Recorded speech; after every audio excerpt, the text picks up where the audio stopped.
Assalamu alaikum. Welcome students. Welcome to my channel Orthopedics Made Easy. So why these topics are important is first they are exam oriented directed towards medical school undergraduates. It's a very interesting and simple presentation and only one topic is covered in each video. So today we have very important topic for you that is distal and radius fracture. So it is very often asked in your theory exam as a short note, long note, or part of it will be asked as a short note in your exam. And second thing is most often they keep this fracture either in the form of this complication in your practical exam. So we'll be discussing 5 types of fractures which affect distal end of the radius. That is Colles fracture, Smith fracture, Barton's, Chauffer, and Dippen's fracture.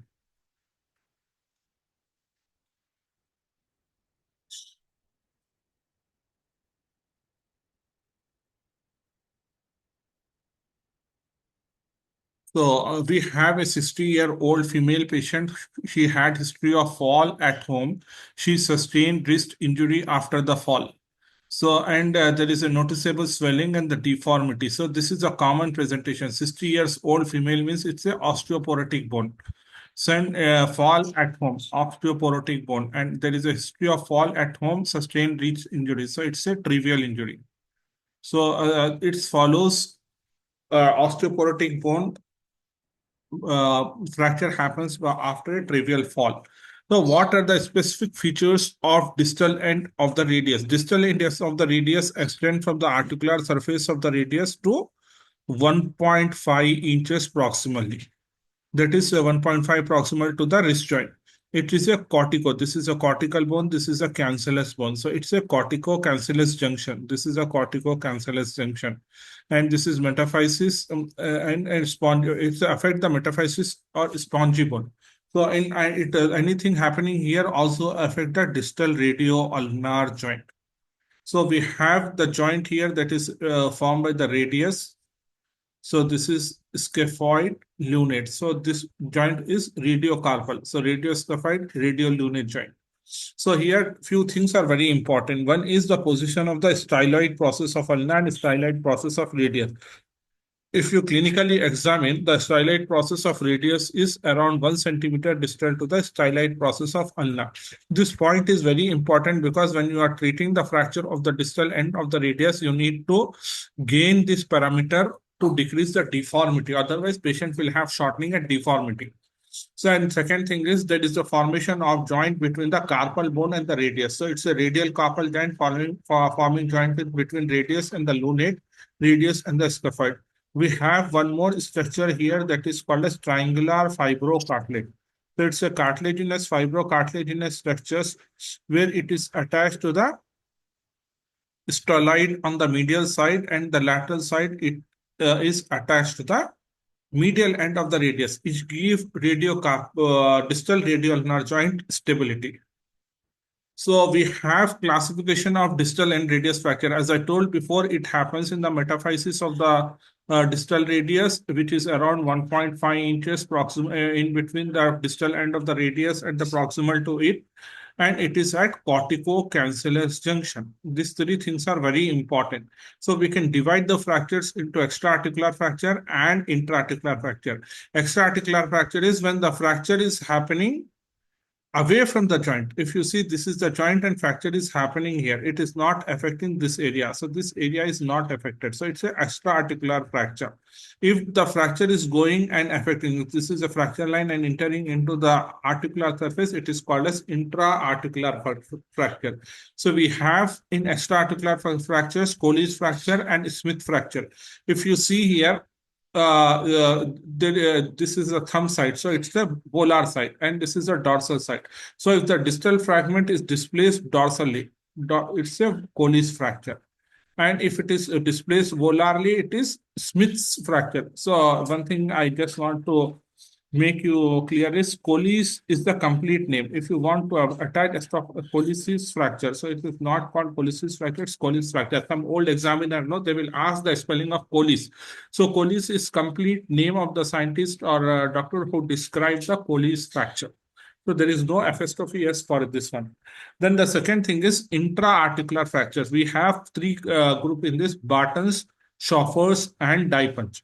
So what is happening in Barton's fracture is there is a fracture line entering into the articular surface, and after the fracture, whole the fragment and the carpal bones are moving either volarly or moving dorsally. If they are moving as a single fragment dorsally, it is called as dorsal Barton. If it is moving volarly, it is called as volar Barton. So if you draw a hand over this one, so this is your fingers, this is your thumb side. So if the fracture is moving volarly, it is volar Barton. If it is moving dorsally, it is dorsal Barton's fracture. So what is Colles fracture? Colles fracture is most common fracture of the distal radius in old, that is in osteoporotic. It was described by Irish surgeon whose name was Abraham Colles, and it was described in 1814. That is before discovery of the X-ray. So that's the reason this clinical parameters are very important, because the fracture and the pattern of the fracture and the displacement has been defined before the invention of the X-ray. So what is the mechanism of injury? Fall on outstretched hand. So it's a mechanism of injury. So how will you define the Colles fracture? Few terms are very important. Fracture distal radius. It's affecting the metaphysis, which is around 1.5 inches proximal to the articular surface. There is a dorsal displacement, there is a lateral displacement. This may be a complete displacement, or this may be just an angulation. So dorsal displacement, lateral displacement involving metaphysis, not involving the joint, 1.5 inches proximal to the articular surface is a Colles fracture. We have some associated injury. As I described, there is a triangular fibrocartilage which is holding the distal radial ulnar joint. So patient may either have ulnar styloid fracture injury or triangular fibrocartilage avulsion. So what are the risk fractures? So most of the time it is old population which is affected. That reason is osteoporosis. And in younger individual, it happens after the high energy trauma following road traffic accident. So here is the description where there is a dorsal displacement of the distal fragment which is in the cancellous bone. This is articular surface which is not affected at all. So it's extra-articular involving the cancellous bone around 1.5 inches proximal to the articular surface, where there is a dorsal shift and the dorsal tilt. What is the clinical presentation?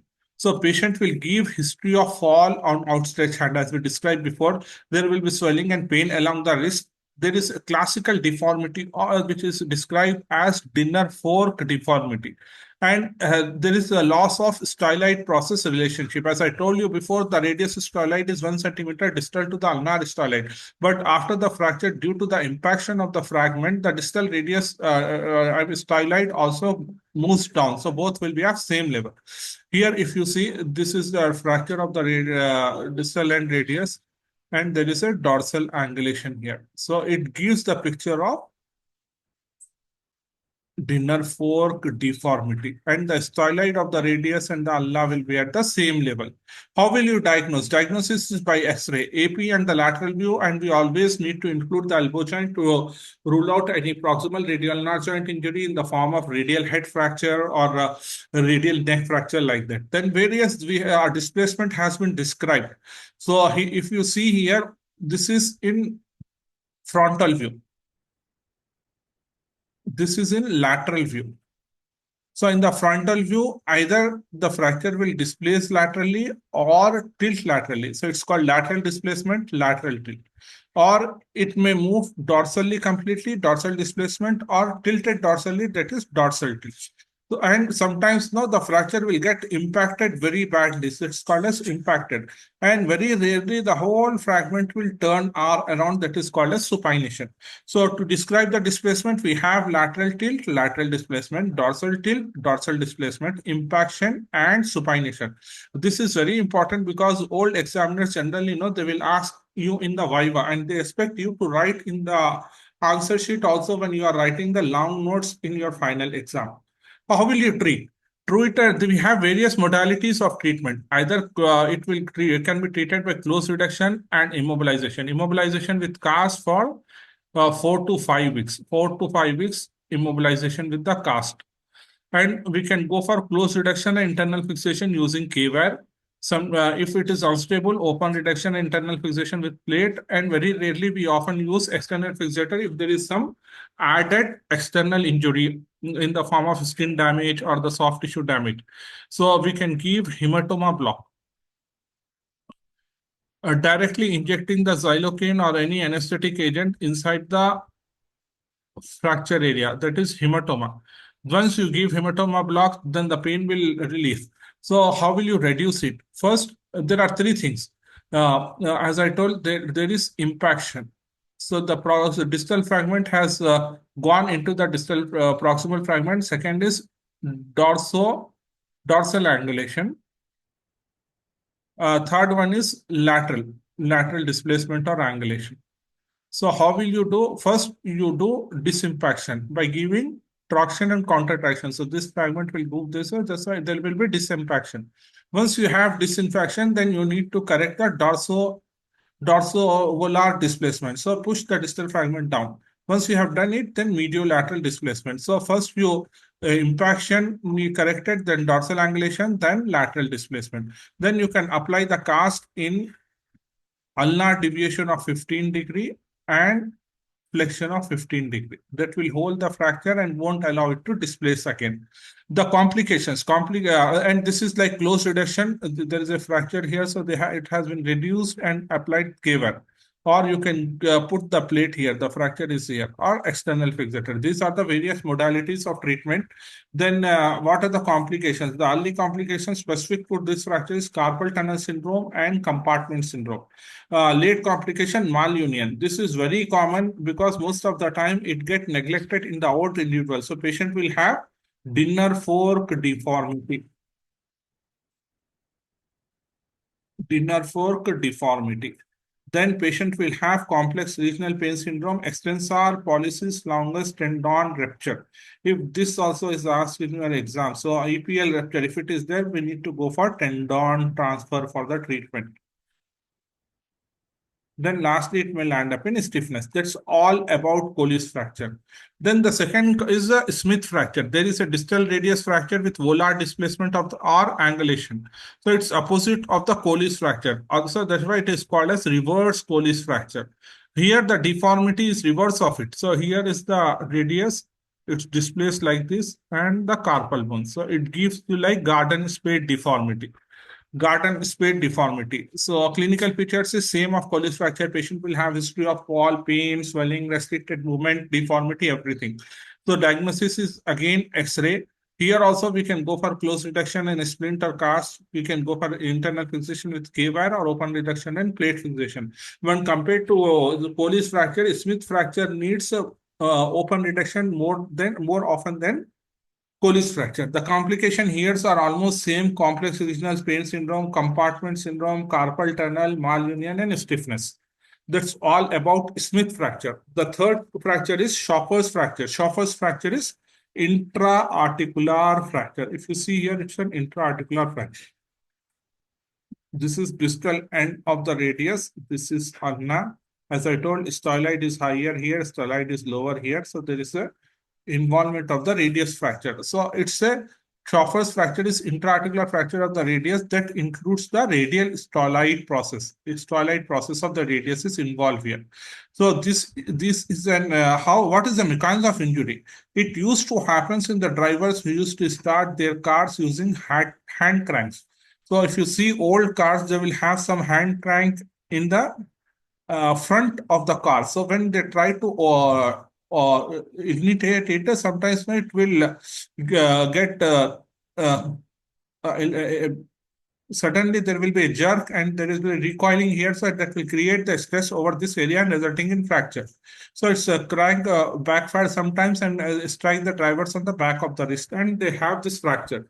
So X-ray is again diagnostic here. Depending on the displacement, we can either manage it conservatively or we need to go for close reduction or open reduction and internal fixation either with the K-bars or the screws depending on the size of the fragment and the displacement and other parameters. That's all about Chauffer's fracture. Barton's fracture is very important. Barton's fracture is again an intra-articular fracture of the distal. Here, if you see the fracture, this is the distal end of the radius. This is your carpal bone. So if you see, this is your hand. So this is your dorsal surface. Now this is dorsal surface. So here what is happening is fracture either coming like this or coming like this. So what happens is once there is a fracture, it sometimes it takes all the carpal bone and whole segment will move down. This is called as volar Barton's fracture. If the same fracture is happening on the opposite side, it is called as dorsal Barton's fracture. So this fracture always have associated wrist joint displacement or subluxation. So it is a dorsal Barton or the volar Barton. Here, if you see, this is the normal position of the carpal bone. This has moved down. So there is a wrist subluxation along with the carpal bone fracture. So fracture has radiocarpal dissociation. Here also X-ray is the diagnostic. This is and there is no role of conservative management in this fracture because these fractures are very bad. If they won't get reduced completely or there is no we won't regain the articular surface, then patient will have residual irregularity over the articular surface resulting in of arthritis. So it always need to open reduce and reduce it to 100% and buttress this with the plate. The complication here is malunion, stiffness, and if it not treated properly, patient will have arthritis of the wrist joint. So what is buttress? Buttress is we are giving support to the fracture fragment so that it should not move down. So this is the example of buttress root. So by this, the term buttress has come. So we are just giving the support so that the fracture should not move again or would not subluxate volarly or dorsally depending on the fracture line. The last one is die punch fracture. Die punch. What is die punch? Die punch is the machine where we use the forces to create the impression over the metallic object. So if you put the pressure over the metallic object, they will develop a impression. So this mechanism is die punch. The same way what is happening is there is intra-articular fracture of the lunate facet of the radius. So die punch fracture occurs when axial loading. So from the hand, the loading happens and it gets transmitted to the lunate bone and there is a depression here. So this is similar to that of what is happening in this die punch. So it's an impaction fracture of the lunate facet. So again, diagnosis is by X-ray and it needs CT scan if we are in doubt. So what is the treatment? If you leave like that, there is irregularity of articular surface and patient will have fraction and land up in arthritis. So this need elevation. This need to be bring into the same level. So we need to open and bring it to same level. And if we need to put the bone graft also. The complication here is malunion and arthritis. So by today is the end of the class. Please, before this one, I like to summarize. We have intra-articular and extra-articular fracture of the distal end of the radius. Extra-articular, we have Colles and Smith fracture. Colles fracture, we have dorsal and lateral displacement. Smith, we have volar displacement. We have garden spade deformity in Smith fracture, whereas Dinafork deformity in Colles fracture. Barton's, Chauffer's, and die punch fractures are intra-articular fracture where we need most of the time open reduction and plate application or something to stabilize the fracture. So if you have any doubt, you can ask me in the comment box. Please like, share, and subscribe to the video. Thank you.